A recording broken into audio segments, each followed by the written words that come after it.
अगला समय प्रभु के वचन से आइए हम सब अपने मनों को, अपने हृदय को तैयार करें। अपने हृदय को तैयार करें, अपने दिलो दिमाग को खोल लें, अपने जहन के अंदर, विचारों के अंदर अपने दिमाग को, बहुत सारे लोगों का दिमाग स्थिर नहीं रहता, इधर उधर दौड़ता है, लेकिन प्रार्थना की शक्ति सबसे बड़ी शक्ति है। बेटे थोड़ा वॉइस खोल। प्रार्थना की शक्ति सबसे बड़ी शक्ति है। प्रार्थना से आप जो भी मांगोगे परमेश्वर हमें देते हैं, और उसने अपने वचन में लिखा है, मांगोगे तो यस, मांगोगे तो। एक बड़ी सुंदर बात मैं आपको बताना चाहता हूं। परमेश्वर के वचन में लिखा है, मांगोगे तो दिया जाएगा। और आप सब ये बात जानते हैं कि परमेश्वर का वचन सत्य है। आकाश और पृथ्वी टल जाएंगे, लेकिन उसके मुंह से निकली वाणी नहीं टलेगी। और वचन की एक बिंदी और एक मात्रा भी है, वो भी पूरा होकर रहेगी। कहें आमीन। परमेश्वर ने जो वचन है, मांगोगे तो दिया जाएगा। एक मिनट के लिए जरा ध्यान से सुने। अगर परमेश्वर, आपको लगता है इसके अंदर गारंटी है, मांगोगे तो गारंटी है, दिया जाएगा। अगर परमेश्वर ने कुछ भी, इस बात को एक तरह से और सुने, अगर परमेश्वर को गारंटी नहीं देनी होती तो यहां पर ऐसा भी लिख सकते थे, मांगोगे तो मैं तुम्हें दे दूंगा, मांगोगे तो मैं तुम्हें दे दूंगा। लेकिन ऐसा नहीं लिखा है। परमेश्वर ने साफ साफ लिखा है, दिया जाएगा। दे दूंगा नहीं, दिया जाएगा।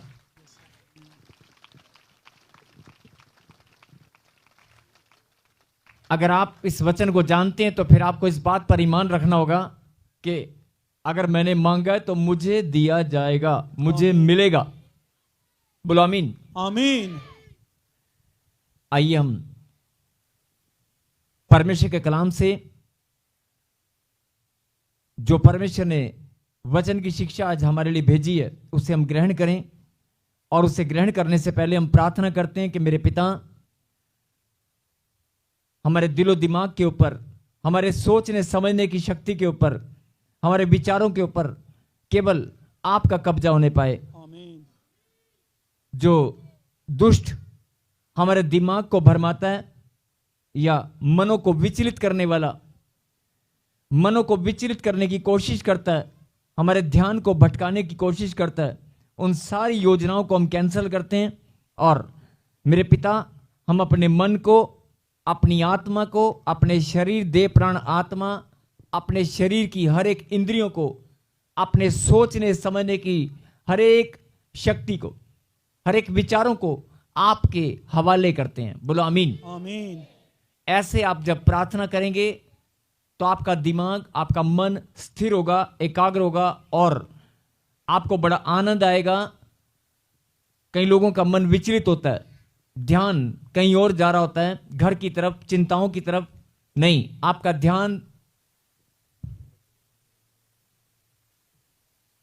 ध्यान कहीं भी, अगर कहीं इधर उधर भटक रहा है, जब आप प्रार्थना करेंगे तो साथ के साथ आपका मन एकाग्र हो जाएगा। बोलो आमीन। आमीन।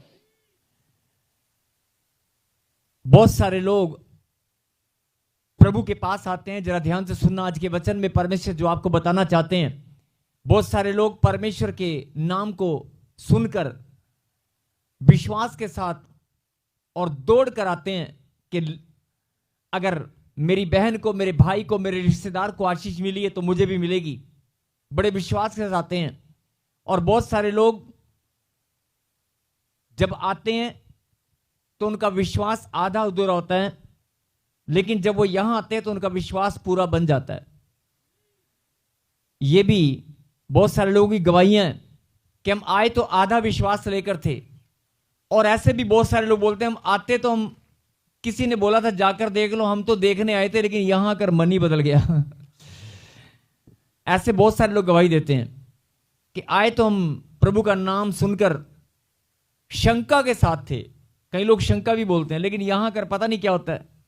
जब खुदा की संगति में हम बैठते हैं, पता नहीं क्या चमत्कार होता है कि हमारा मन बदल जाता है। ऐसे बहुत सारे लोग गवाही देते हैं। और जिनका मन बदलता है, मैं सिर्फ आपको यह बताना चाहता हूं, जिनका मन बदलता है वो मन बदलने वाला परमेश्वर है।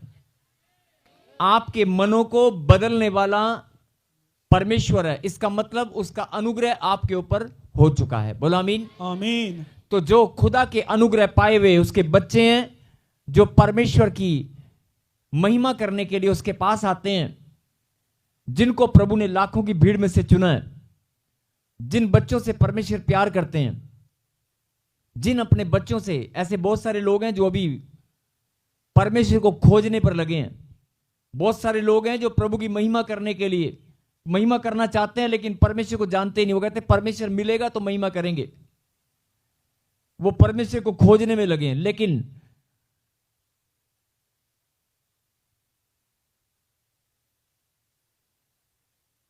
बहुत सारे लोग परमेश्वर को खोजने में लगे हैं, लेकिन परमेश्वर की दया और परमेश्वर का अनुग्रह किसी के ऊपर जब हो जाता है तो खोजने की जरूरत नहीं होती। लिखा कलाम के अंदर, जो मुझे ढूंढते ना थे उन्होंने मुझे पा भी लिया। बोलो आमीन। आमीन। और हम सब प्रभु को पा चुके हैं। प्रभु क्यों पा चुके हैं कि नहीं? प्रभु हमारे पास है कि नहीं? प्रभु हमारे साथ है कि नहीं? यस। जो लोग प्रभु को पा चुके हैं, प्रभु को जानते हैं, जो परमेश्वर के बेटे और बेटियां हैं, आज परमेश्वर उन लोगों से, उन बच्चों से अपनी कोई गहरी शिक्षा आपको देना चाहते हैं, गहरी बात आपको समझाना चाहते हैं। अपने दिलो दिमाग को आप तैयार करें और सुने। वचन से निकालें दूसरा राजा। और खास तौर पर जो लोग बीमार हैं, जो लोग बीमार हैं, जिनको हड्डियों में, जिनको एलर्जी की प्रॉब्लम है, गुप्त रोग हैं, जिनको पीरियड्स प्रॉब्लम है, बहुत सारी बहनों को बहुत सारी प्रॉब्लम को, गुप्त प्रॉब्लम जो ठीक होने का नाम नहीं लेती। अगर आपके चेहरे पे मुस्कुराहट नहीं है तो आप प्रभु के बेटे हैं, तो भी आप प्रभु के बेटे हैं। अगर आपके चेहरे पर मुस्कुराहट नहीं है तो आप प्रभु की बेटी हैं। अगर आपके चेहरे पर मुस्कुराहट नहीं है और चिंता झलक रही है या गुस्सा है, तो आप प्रभु के बेटे और बेटी हैं। और अगर मुस्कुराहट है तो लाडले बेटे हैं। आमीन। अब आपको देखना है कि आपको खाली बेटा बनना है, खाली बेटी बनना है, कि लाडली बेटी। यस। तो निकालें प्रभु के वचन से। लेकिन जिनके पास संतान नहीं है और जिनके पास गुप्त रोग प्रभु में है, बहुत लंबे समय से प्रभु के आश्चर्य कर्मों को जानते हैं। परमेश्वर ने बहुत सारे आश्चर्य कर्म आपके जीवन में भी किए हैं। चमत्कारों को आप जानते हैं, परमेश्वर की सामर्थ को भी आप जानते हैं, सब कुछ आप जानते हैं। अपनी आंखों से आप चमत्कार होते हुए देखते हैं और आपके जीवन में भी बहुत सारी गवाहियां बनी है। लेकिन फिर भी आप कोई ना कोई प्रॉब्लम से जूझ रहे हैं। अभी भी आपके जीवन में कोई समस्या अगर खड़ी है, तो आज आप इस बात की गहराई को समझें जो परमेश्वर आपको समझाना चाहते हैं। कहें हालेलुया ऊंची बात से, शर्माए नहीं। यस। निकालें दूसरा राजा और 20वां अध्याय, चैप्टर 20, दूसरा राजा 20वां अध्याय, और पढ़ेंगे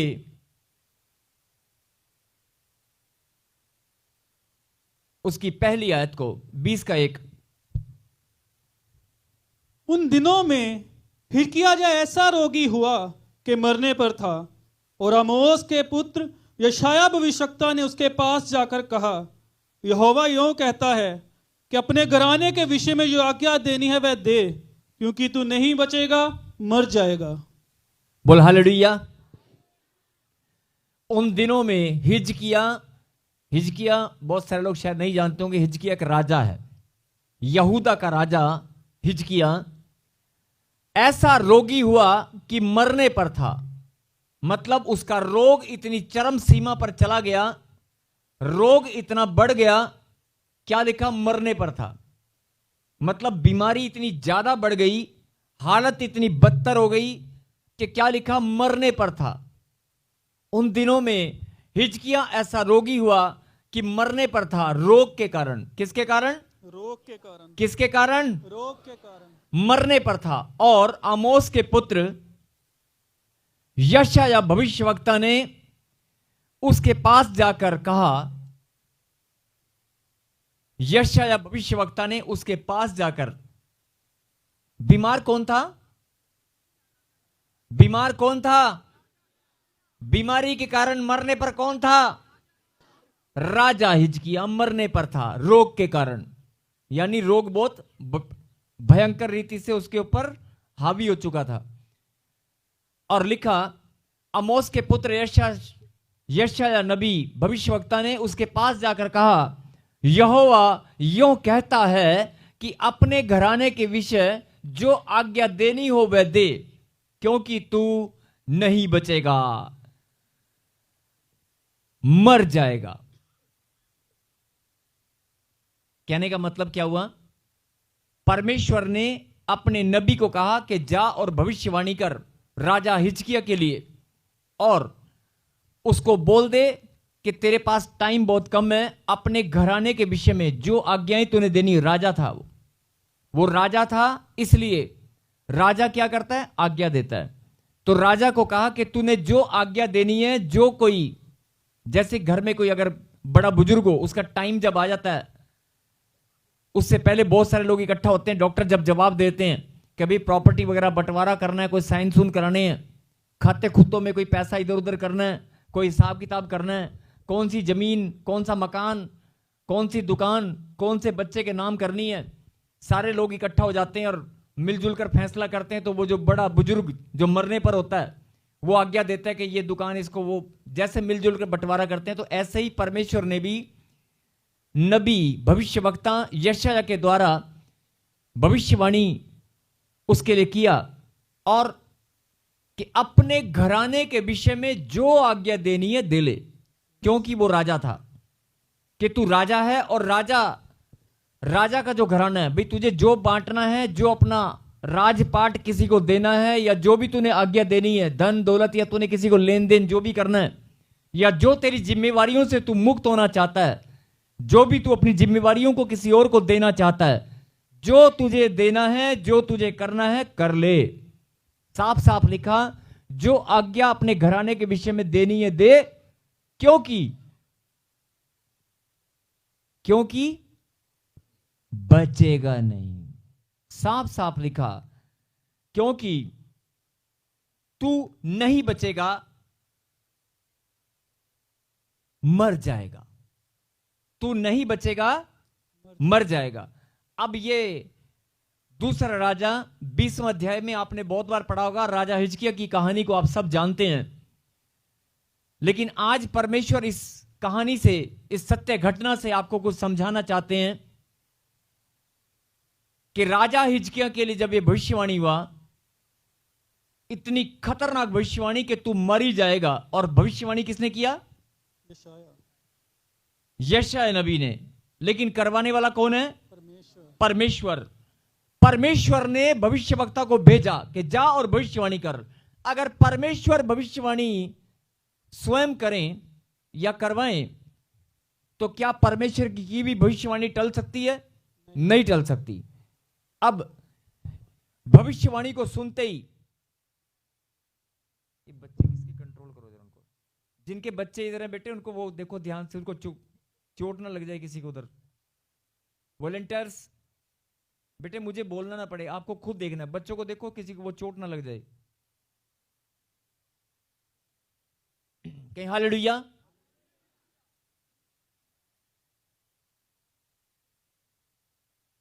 और जब भविष्यवाणी हुआ, राजा हिजकिय्याह भविष्यवाणी को सुनने के बाद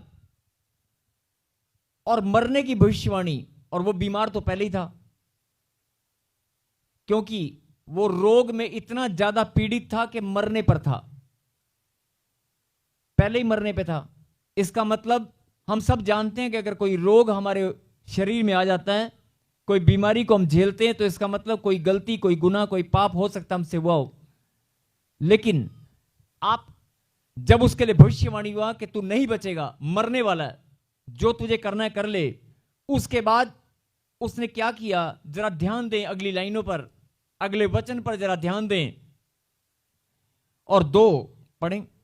तब उसने दीवार की ओर मुंह फेर तब उसने दीवार की ओर मुंह फेरा, यहोवा से प्रार्थना करके कहा, यहोवा से प्रार्थना करके कहा, हे यहोवा, मैं विनती करता हूं, स्मरण कर कि मैं सच्चाई और खरे मन से अपने को तेरे सम्मुख जानकर चलता आया हूं। फिर से रिपीट कर 2। तब उसने दीवार की ओर मुंह फेर यहोवा से प्रार्थना करके कहा, रुक। तब उसने दीवार की ओर मुंह फेर यहोवा से प्रार्थना करके कहा, क्या कहा? हे यहोवा, हे यहोवा, पढ़। मैं विनती करता हूं, हे यहोवा, मैं विनती करता हूं, स्मरण कर कि मैं सच्चाई और खरे मन से अपने को तेरे सम्मुख जानकर चलता आया हूं, और जो तुझे अच्छा लगता है वही मैं करता आया हूं। बोला हालेलुया। हालेलुया। फिर से पढ़ेंगे ध्यान से। जब उसके लिए भविष्यवाणी हुआ, और भविष्यवाणी होने के बाद, और मरने पर वो पहले ही था, बीमार वो पहले ही था, उसके लिए भविष्यवाणी हुआ कि तू नहीं बचेगा। और भविष्यवक्ता यशायाह नबी ने भविष्यवाणी किया, और यशायाह को वो जानता था कि ये परमेश्वर का भविष्यवक्ता है, और अगर इसने भविष्यवाणी की है तो भी टलने वाली नहीं है। लेकिन फिर भी उसने क्या फैसला किया, जरा ध्यान दें इस बात पर। बीमार वो पहले था, रोग इतना ज्यादा था कि लिखा है वचन के अंदर कि वो मरने पर था, रोग के कारण। किसके कारण? रोग के कारण मरने पर था। मतलब वो मरने की हालत पहले ही उसकी बन चुकी थी, रोग के कारण मरने पर था, और फिर भविष्यवाणी भी हो गया। और भविष्यवाणी करने वाला यशायाह भविष्यवक्ता, जिसको सब जानते थे कि ये परमेश्वर का भविष्यवक्ता है, और इसके मुंह से वचन निकला तो मतलब परमेश्वर ने भेजा है, और ये टलने वाला नहीं है। और यशायाह ने भविष्यवाणी किया, और वो जानता था कि भविष्यवाणी परमेश्वर ने भेजी है, और उसने सुना, और सुनने के बाद कि तू नहीं बचेगा। भविष्यवाणी में भी क्या बोला गया? मर जाएगा, नहीं बचेगा। और मरने पर वो पहले ही था, ऊपर से भविष्यवाणी। इतना कुछ सुनने के बाद उसने क्या फैसला किया? उसने घबराया नहीं, वो टूटा नहीं, वो घबराया नहीं, टूटा नहीं, उसने विनती किया, प्रार्थना किया। बोला हालेलुया। हालेलुया। उसने धैर्य खोया नहीं। अगर आज जरा सा डॉक्टर की रिपोर्ट गड़बड़ हो जाए, जरा सी प्रॉब्लम हो जाए, तो लोग टूट जाते हैं, कमजोर बन जाते हैं, और बोलते हैं कि मेरा दर्द नहीं जा रहा, ये बीमारी पता नहीं कब जाएगी, मैंने 2 बार प्रार्थना करा लिया, मैंने भेंट दशवांस बोल लिया, लेकिन मेरी रिपोर्ट नॉर्मल नहीं आ रही है। लोग टूट जाते हैं। अरे ध्यान से सुने, वो मरने पर था, रोग इतना ज्यादा था, और उसके बावजूद खतरनाक भविष्यवाणी उसके लिए हुआ। और इतनी बड़ी भविष्यवाणी, और जिसको वो जानता था कि यशायाह नबी परमेश्वर का नबी है, और उसके मुंह से निकलने वाला वचन परमेश्वर ने भेजा है। और भविष्यवाणी में जो शब्द उसने सुने, वो शब्द भी क्या थे? मर जाएगा, नहीं बचेगा। उसके बाद भी उसने धैर्य नहीं खोया, उसने विश्वास रखा, और सबसे पहले उसने क्या किया? अपना मुंह फेर कर दीवार की ओर किया, दीवार की ओर मुंह फेरा और प्रार्थना किया। क्या किया? प्रार्थना किया। ऊंची बात से बोलो, फिर से बोलो, क्या किया? आज अगर डॉक्टर जवाब दे देना अचानक से कि तुम्हारे घर में ये डैडी, ये मम्मी, ये प्रॉब्लम, ये नहीं बचेगा, सबसे पहले प्रार्थना याद आती है, सबसे पहले आंसू निकलते हैं, हाय मेरी मम्मी को जवाब मिल गया, हाय मेरे डैडी को जवाब मिल गया। सबसे पहले आप क्या करते हैं? रोने लगते हैं। अगर डॉक्टर जवाब दे दे अचानक, सबसे पहले आंसू निकलेंगे कि नहीं निकलेंगे ना? यही बात समझने की है कि आपके आंसू नहीं निकलने चाहिए, आपके अंदर से प्रार्थना निकलनी चाहिए। यही बात परमेश्वर समझाना चाहते हैं। आपके अंदर से प्रार्थना निकलनी चाहिए। रोग के कारण मरने पर था, रोग के कारण, और ऊपर से भविष्यवाणी भी हो गया। और भविष्यवाणी भी किसने किया? परमेश्वर ने। और भविष्यवाणी में शब्द क्या थे? नहीं बचेगा, मर जाएगा। और जिसको ये पता चल जाए कि परमेश्वर ने भविष्यवाणी कर दी, मर जाएगा, उसकी हालत क्या होगी? लेकिन उसने क्या किया? दीवार की ओर मुंह फेर कर विनती किया। आंसू नहीं बहाए, टूटा नहीं, विनती और प्रार्थना किया। और क्या कहा उसने? जरा ध्यान से फिर सुने, कुछ गहरी बात है इसके अंदर, जरा ध्यान से सुने। तब उसने दीवार की ओर मुंह फेरा, मुंह फेर यहोवा से प्रार्थना करके कहा, हे यहोवा, मैं विनती करता हूं, स्मरण कर, याद कर। उसने परमेश्वर को कहा कि परमेश्वर स्मरण कर, परमेश्वर स्मरण कर, परमेश्वर स्मरण कर, परमेश्वर याद कर। मतलब वो इतना अपने आप को सच्चा समझ रहा था, अपने आप को खरा समझ रहा था कि मुझसे कोई गलती शायद नहीं हुआ है, मुझसे कोई गलती नहीं हुआ। उसने परमेश्वर को प्रार्थना में कहीं ना कहीं चैलेंज भी किया, कहीं ना कहीं उसने चैलेंज भी किया। उसने परमेश्वर से क्या कहा? स्मरण कर, परमेश्वर याद कर। क्या याद कर? मैं विनती करता हूं, स्मरण कर कि मैं सच्चाई और खरे मन से अपने को तेरे सम्मुख, सच्चाई और खरे मन से याद कर परमेश्वर। उसने परमेश्वर को चैलेंज कर दिया कि परमेश्वर, सच्चाई और खरे मन से मैं तेरे सम्मुख, तेरे सम्मुख, तेरे सामने चलता आया हूं, और जो तुझे अच्छा लगता है वही करता आया हूं। मतलब तेरी इच्छा के बिना मैंने कोई कार्य नहीं किया, जो तुझे अच्छा लगता है वही करता आया हूं। बोलो हालेलुया, हालेलुया, बोलो हालेलुया। हालेलुया। मैं सच्चाई और खरे मन से तेरी इच्छा के अनुसार जो तुझे अच्छा लगता है वही करता आया हूं, और जैसे तू चलाना चाहता था वैसे ही चलता आया हूं। हे परमेश्वर, स्मरण कर, मैं खरे मन से, सच्चाई से चलता आया हूं। कितना ठोक बजाकर उसने बोला, बोला कि नहीं बोला? और उसके इस बात में कितनी सच्चाई थी वो तो परमेश्वर जानता है। लेकिन उसने परमेश्वर को कहा कि मैं कितने खरे मन से, सच्चे मन से, मतलब मैंने, मुझे लगता है मैंने कोई गलती नहीं किया, मैं तो खरे मन से चलता आया हूं।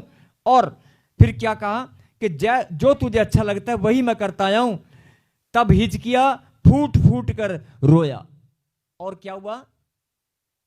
आजकल क्या होता है, पहले लोग रोते हैं, पहले क्या करते हैं? पहले रोते हैं। जब कोई मरने की खबर आती है तो पहले क्या करते हैं? जब कोई बुरी बीमारी की खबर आती है, रिपोर्ट में कुछ निकल आता है, या कोई हादसे की खबर हमें सुनती है, तो क्या होता है? जब कोई बुरी खबर आती है, जब कोई घटना हम बुरी कोई घटना में सुनाई देती है, तो हम क्या करते हैं? पहले पहले पहले अब निकला सच अंदर से।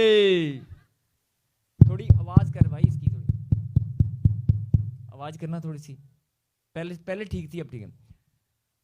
हाँ जी, जितने भी ऑनलाइन सुन रहे हैं, जब कोई बुरी खबर आती है, जब कोई बीमारी निकल आती है, जब रिपोर्ट में गड़बड़ी आती है,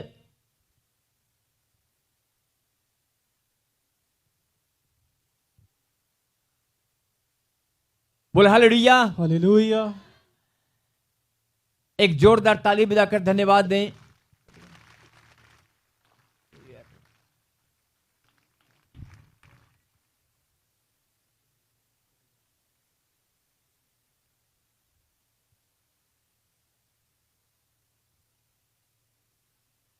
जब कोई बुरी खबर आती है, जब कोई प्रॉब्लम सामने आती है, जब कोई विपत्ति सामने आती है और जब कोई रिपोर्ट में कुछ निकल कर आता है, जब डॉक्टर जवाब देता है, जब भी कोई, तो सबसे पहले हम क्या करते हैं? ऊंची आवाज से बोलो। लेकिन यहां पर आपने क्या देखा? सबसे पहले उसने क्या किया? सबसे पहले प्रार्थना किया, और सबसे पहले प्रार्थना किया, और प्रार्थना करने के बाद सबसे पहले प्रार्थना किया और प्रार्थना करने के बाद उसने परमेश्वर के सामने अपने दिल की बात रखी कि परमेश्वर, मैं तो तेरे सामने तेरा बच्चा हूं, तेरे सामने सच्चाई और खराई से चलता आया हूं, जो तुझे अच्छा लगता है वही तो करता आया हूं। मैंने क्या गुनाह किया? मैं तो हमेशा जो तुझे अच्छा लगता है वही तो करता आया हूं। पहले उसने क्या किया? प्रार्थना किया, और उसके बाद अपने दिल की बात परमेश्वर के सामने रखी कि परमेश्वर, अगर मन खोल कर, और उसके बाद क्या किया? फूट फूट कर रोया। मरने पर तो वो पहले ही था। बस यही बात आपको समझनी है कि आप जब परमेश्वर के पवित्र नाम को पहला स्थान देंगे, जब आप प्रार्थना को पहला स्थान देंगे, तो चमत्कार आपके जीवन में भी होगा। आमीन। चमत्कार आपके जीवन में भी होगा। आमीन। और ये वचन का प्रचार आपने बहुत बार पहले भी सुना होगा। राजा हिजकिय्याह की कहानी को आपने पहले भी बहुत बार सुना होगा, और चमत्कार जब उसके जीवन में हुआ यह भी आपने बहुत बार सुना होगा। और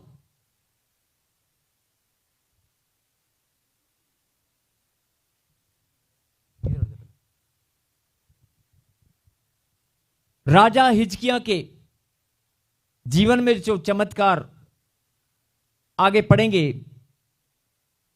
लेकिन आगे चलने से पहले मैं चाहता हूं कि आज हम अपनी आंखों को बंद करें और हम भी पश्चाताप की प्रार्थना करें।